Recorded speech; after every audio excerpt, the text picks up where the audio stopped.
ఓం సమర్థ సద్గురు సాయినాథాయ నమః. శ్రీ సాయి లీలామృతం అధ్యాయం 3. బాలక్ రామ్ మాన్కర్ తన భార్య గతించాక షిరిడీలో ఉండిపోయాడు.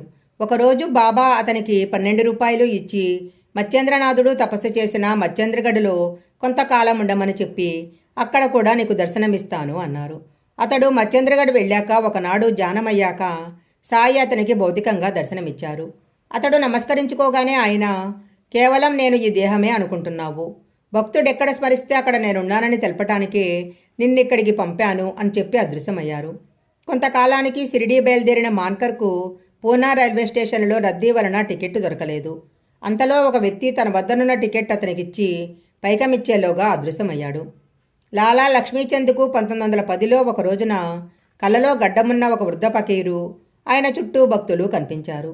ఒకసారి హరికథ చెప్తున్న దాసగును పక్కన బాబా పటం చూచి తనకు దర్శనమిచ్చింది వారేనని గుర్తించారు. సాయి లీలలో విని అతడు షిరిడీ వెళ్లాలనుకుంటుంటే మిత్రుడు శంకర్రావు అతనిని కూడా షిరిడీ రమ్మని పిలిచాడు. లక్ష్మీచంద్ 15 రూపాయలు అప్పు తీసుకొని బయలుదేరాడు. రైలులో కొందరు భక్తులతో కలిసి వీరు కూడా భజన చేశారు. తరువాత షిరిడీకి చెందిన ముస్లింలు కనిపిస్తే వారిని బాబా గురించి అడిగాడు. లక్ష్మీచంద్ షిరిడీ చేరాక సాయి అతనిని చూపి, వీడు ఎంత టక్కరి, ఒక వంక భజన చేస్తూనే నన్ను గురించి ఇతరులను అడుగుతాడు, ఏదైనా మనమే చూసి తెలుసుకోవాలి అని అతనితో, నీ కల నిజమైందా లేదా, అప్పు చేసి షిరిడీ రావడం ఎందుకు అన్నారు. ఒకసారి మద్రాసు నుంచి కాశీ వెళ్తున్న భజన బృందము సాయిని దర్శించి భజన చేశారు. అందరూ బాబా ఇచ్చే కానుకల కోసం చేస్తే లక్ష్మి అనే ఆమె మాత్రము భక్తితో చేసింది. నాటి మధ్యాహ్నము సాయి ఆమెకు శ్రీరాముడిగా దర్శనమిచ్చారు. కానీ అది ఆమె భ్రమేనని ఆమె భర్త గోవిందస్వామి అన్నాడు. నాటి రాత్రి అతనికి ఒక చిత్రమైన స్వప్నం వచ్చింది.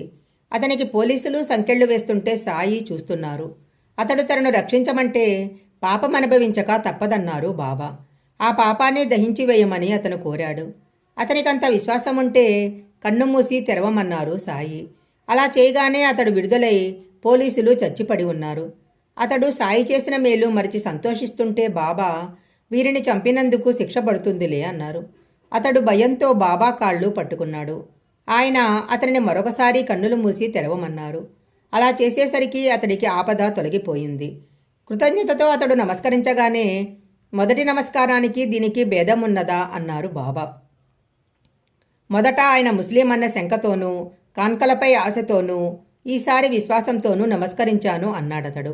నువ్వు చాటుగా పంజా తబ్బుద్ వంటి ముస్లిం ప్రతీకలను పూజిస్తావు కదా అడిగారు బాబా. అతడు సిగ్గుపడి తన గురువైన సమర్థ రామదాస స్వామి దర్శనం కోరాడు. సాయి అతనిని వెనుకకు తిరిగి చూడమన్నారు. చూస్తే అక్కడ స్వామి కనిపించి అతడు నమస్కరించాక అదృశ్యమయ్యారు. అప్పుడతడు, బాబా, మీరెంతో వృద్ధులు, మీ వయసు ఎంత అన్నాడు. ఏమిటి, నేను వృద్ధుడనా, నాతో పరిగెత్తు చూస్తాను అని సాయి పరిగెత్తి అదృశ్యమయ్యారు. అంతటితో అతనికి బాబాపై భక్తి కలిగింది. ఈ కళలోని బోధయే ఆయన ఇచ్చే అసలైన కానుక. శ్రీ సాయి లీలామృతం అధ్యాయం 3 సంపూర్ణం.